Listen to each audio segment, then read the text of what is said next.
Anarchy in space.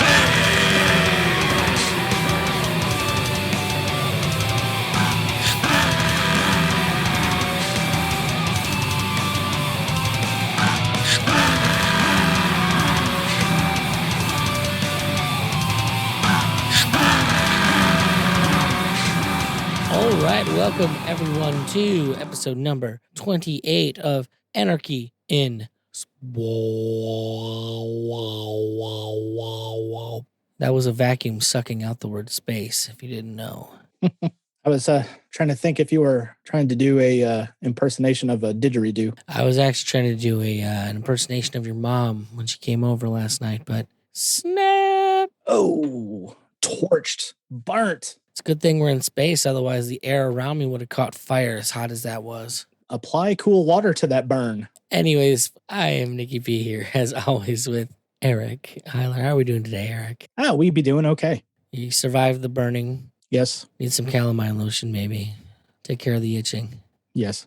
Nice little ice cube. So we are talking about the episode Triple Point, which is episode 5 of season 3 of The Expanse. Good old season 3. And this is, to me, like, it's a good episode, but it's such a throwaway episode because I know what comes on the next episode and I can't wait to talk about it. But why don't you get us started? What's going on in the world of The Expanse this week? All right. So this episode opens up with the Rocinante and the other ship, the Razorback, and Avasarala has to come clean to Holden that she wants a proto-molecule sample as well. And he tries to explain. He's like, look, I tried saving the world before. I only made it worse. This is definitely just going to make it worse type of thing. Naomi comes clean about why she gave the proto-molecule sample to the Belt and kind of let out that she's got a little boy out there somewhere named Philip, which is kind of an eye-opener. Is he a little boy, do you think? Little boy, teenager, who knows? Oh, I mean, I do know because I've read the books, but that's way down the pipe before any of that becomes relevant, luckily. Right. But it's always some kind of secret with Naomi. I mean, does it begin to feel like it's a Belter thing, or is it just her thing? I don't know. I guess part of it is a Belter thing. Everyone kind of plays everything close to the vest. But with her, she seems to, her secrets have secrets type of thing. Yeah, like, oh, it's not only that you were OPA and bombing things, you were also OPA and had a child with somebody, so. Right, that you told nobody about. So she's apparently not winning any Mother of the Year awards? Is that what this all means? Yeah, pretty much. Weird. She's been out on the ship a long time to not be worried about that kid. That's very true. Just fucking around with Holden. I know he's a cute guy and all, but I mean, come on, you got a kid somewhere. What kind of mommy brain is that? I've seen her naked, and I just want to point out that congratulations on having a kid with that body there, Naomi. You done did good. No stretch marks. Fantastic. Nice. Use the cocoa butter and everything. I believe, isn't there a funny line with Officer Holland here? She's like, yeah, you're right. I'm never going to like you. Yeah, she was saying something about, good coffee will heal the world. And, Holden was like, yeah, I just needed to fix my day. So only thing I look forward to in the morning. I love all the Holden coffee jokes. Oh, good Lord. So one thing that I'm most surprised that happens is, so somebody actually does pass along Aaron Wright's recording, huh? Yep. I thought for sure he was going to be a piece of shit and not do it, but... Yeah, apparently he did. And it was kind of funny. As soon as he turns over to the recording and the Martian admiral, captain, or whoever she is, she watches it. She's like, yeah, we have no idea if this is just something to feed us BS line, have us go chasing our tails or set us up or something. Well, and it becomes a point of contention between the captain and her first man. Yeah. And like literally right up until the very moment where, it ends of the episode and she's like, she does it. She follows through and you get the point that, like, the exception of the people that have power games in mind, nobody wants this war. Right. Like, everyone wants to avoid it at all costs. And if there's any hope of that, like, I don't know, like, there's really a lot in it for that captain to do that. I mean, they're almost destined to die anyways. You might as well kill as many as you can going down the way things are looking. But, right. It's you're glad she does take that moment to do it. But what is the name of that captain, by the way? Did they ever give you one? Is it, let's see. Nguyen is the other guy. I was trying to see if they name him here in the show notes. Yeah. I'm pretty sure I could probably look it up, but... Well, not that incredibly important. She's just a very transitory part of a very important moment. So... Yeah. Although that first mate did have a pretty good line. It says after the Martians say, yes, the Martian Marine defector Bobby is on there, and then we saw Christian Avasarala, and then the first mate goes, "Who else was on board this ship? The Tooth Fairy?" I mean, you do have to like. The question is, why the hell are all of these people in the same place in the middle of space? Like, it's like, did you dose yourself with mushrooms before you get on there? What's going on here? Usually it's a James Holden, Bobby Draper, Avasarala. Like, what? It's like a who's who of just everything that's going on. Yeah, like everyone that's possibly like wanted in space ever is all in this one place. So we've been talking a lot about how Mao, you get his character is waffling so much in this series. Right. And I think we get the final nail in his coffin, so to speak, I feel like. When he gets a message from the young boy. What's the boy's name? Katoa? Katoa, that's right. And all of a sudden Katoa lets them know that the building on Venus is done. Yeah, the protomolecule has made him grow up a little bit too. So if you're watching very carefully, that's not a little boy in the chamber there. It's a blue freak. Yeah. Well, I mean, that's what they do is they rebuild you.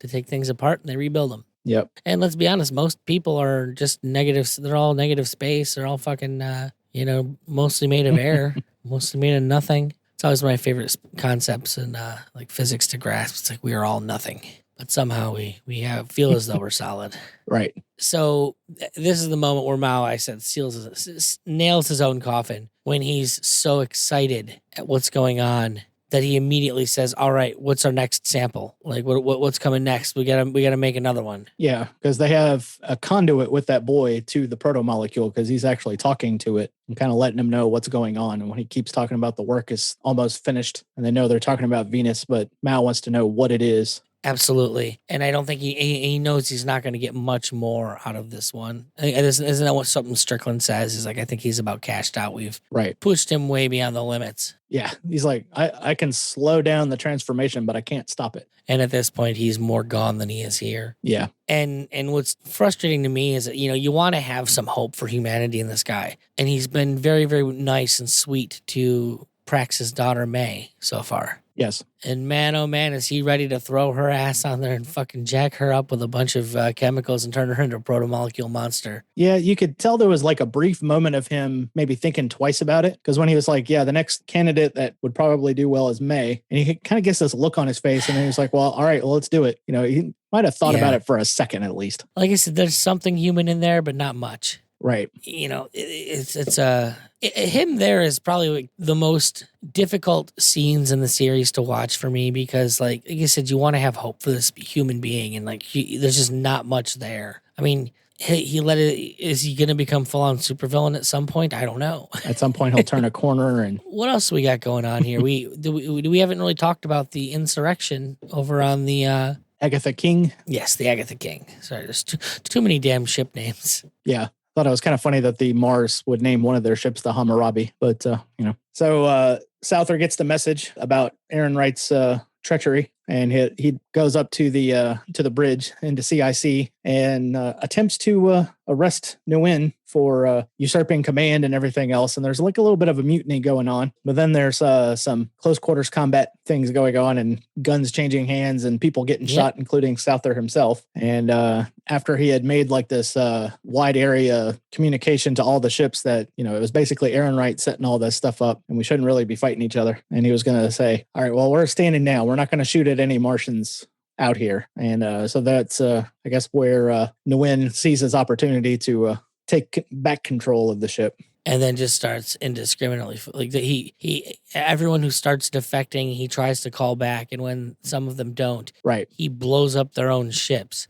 And at which point you've got the Hammurabi. They're like, they just blew up their own ship. And you're like, well, it's like they're firing on each other. Whatever they've got going on, I don't want to be a part of. They want to kill each other. Let them kill each other. Not my problem. Right. And I mean, I don't understand when that character is he knows he's going down at this point. Is that what you think it is? Yeah, kind of backed into a corner, and that's when animals are at their most dangerous. So, I mean, there's no way for him to make it out. Is there no humanity in him? Like, he's almost worse than Mao as far as people go. So he's just going to kill a lot of people for no reason. He's not getting out of this. His only end is death. Right. Like, there's no gain. Yeah. So, yeah. It's like I may be going down, but I'm taking everybody with me. So, he fires on his own ship, blows the fuck out of one of the UN ships. the humanness. And eventually I believe he gets his ability to fire shut off. And so as a last ditch effort, he fires the protomolecule monsters down on the station. Yep. And I mean, is that actually where the end of the episode is you just see them all firing off into the sky? Yeah, that was pretty much it. And the crew, like Holden, Amos, and Prax and everything, are looking and seeing the missiles launch. Are they already down? We didn't touch. Are they down on the planet yet? Yeah, at some point they interrupted May's, I guess, injection of whatever it is, because everyone hears like something has touched down and we're about to be boarded. Yeah, okay. I couldn't remember if that happened at the beginning of next episode or if it happens this episode. Yeah, and then we see them trying to breach the door when all the missiles start firing off, and that was the end of the episode.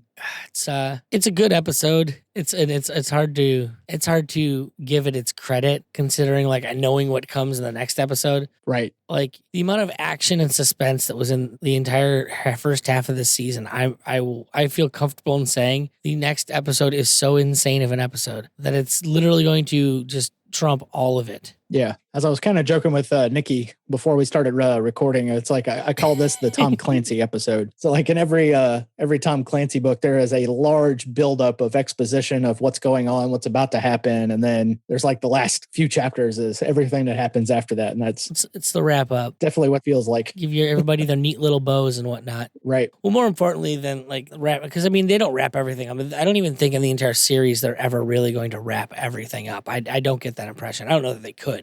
Right. Yeah. There's a lot of story going on here. So the last book I read, I think takes place like 100 years in the future. Okay. I mean, that may be an overstatement. I'm just assuming that they've gotten human life extended quite a bit. And they're all like legitimately old people in that episode. Okay. Or in that book. So it's a book where they kill Amos. Or do they? Uh-oh. Who knows? Spoiler. But yeah, there's just so much story going on. I know we're 2 episodes. Like I feel like 6 is like the climax, and then they have like a post climax. Or maybe it's just like obviously we know Venus is finished doing what Venus is doing, so we're right around the corner on finding out what is going on Venus. Right. And like while I say that the next episode 6 of the season, Immolation, is so important, it actually doesn't even get into what's going on Venus. Like there's so much crap that happens before we find out what's going on Venus. So like, and it's just some seriously mind blower stuff.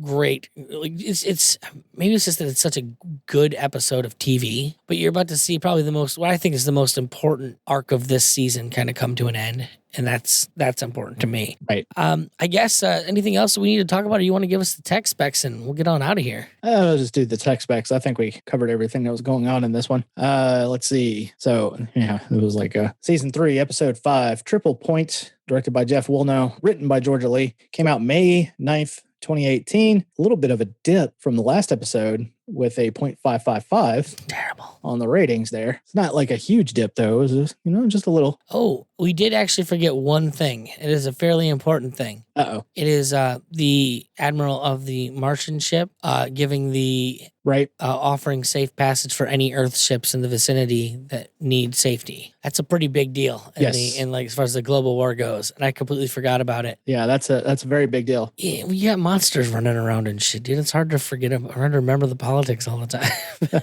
Yeah, she even gave a pretty good speech about there's 3 things going on in battle. It's like the guy next to you, the politics surrounding it, and everything else. I think. Yeah, just had to throw that in there as a reminder. Yep. We get everything tech-wise in there? Yeah, got everything tech-wise in there. So, came out May 9th of 2018. I think was probably about the only thing I missed, but that's crazy. 2018. Pretty good stuff. Just a smack dab, almost in the middle of the season, but we're getting close. Yep. So, all right, folks. Well, this has been another episode of Anarchy in Space. Go out and look to the stars. Peace. Out.